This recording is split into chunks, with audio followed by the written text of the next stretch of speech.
Voici le plateau ogival. Et je vais vous expliquer de façon un peu différente comment fonctionne ce plateau. On part d'un petit rayon pour arriver à un grand rayon, ce que font tous les plateaux ovales. Ici, la variation va être régulière. C'est la variation d'une spirale. Absolument régulier. À la pointe, on n'aura pas d'à-coup, puisqu'on a deux fois la même vitesse et on redescend de l'autre côté avec la même régularité. Ce plateau ogival, c'est un arc de cercle avec un axe décalé tout simplement. Donc ça va tourner absolument rond. De ce côté-là, il n'y a aucun problème. Donc là, je vais vous le faire tourner sur un plan droit. Donc sur un vélo, c'est la chaîne qui va monter à l'endroit où elle est entraînée. Et ici, c'est l'axe du plateau qui va monter et descendre. Donc nous partons d'un petit rayon et nous traçons cette sinusoïde, donc qui représente la variation de longueur des rayons au fur et à mesure que le plateau tourne. Donc on visualise de façon bien régulière ce qui se passe. Donc voilà. Donc on voit qu'on part d'un petit rayon, on monte sur un grand rayon suivant la force de nos manivelles. La force est irrégulière, et donc c'est tout à fait logique de suivre ce braquet. Voilà un autre plateau. Il y en a eu depuis un siècle des plateaux. Il y a celui de Stern, il y a eu celui de Paul Schlopeck et bien d'autres. Donc on part d'un petit rayon.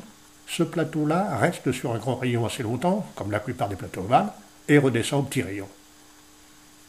Donc on va le faire tourner également pour voir la variation que cela nous procure. On va se remettre un étage un peu plus haut pour que les deux courbes ne se croisent pas. On part sur le petit rayon également.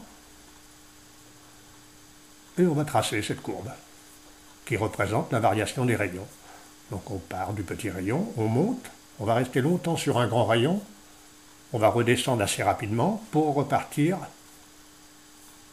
voilà, pour rester sur un grand rayon et redescendre.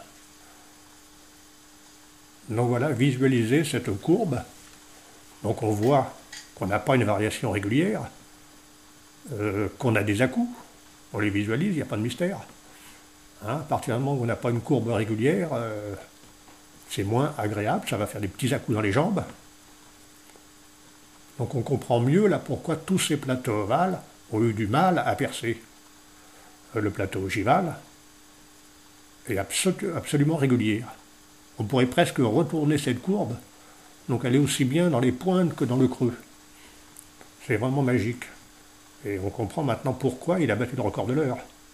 Hein, ce plateau-là, on peut l'enrouler facilement. Il va vraiment faciliter le pédalage. Il est beaucoup plus efficace, hein, puisqu'il pousse exactement l'endroit où il faut. Il est plus facile pour passer les points morts.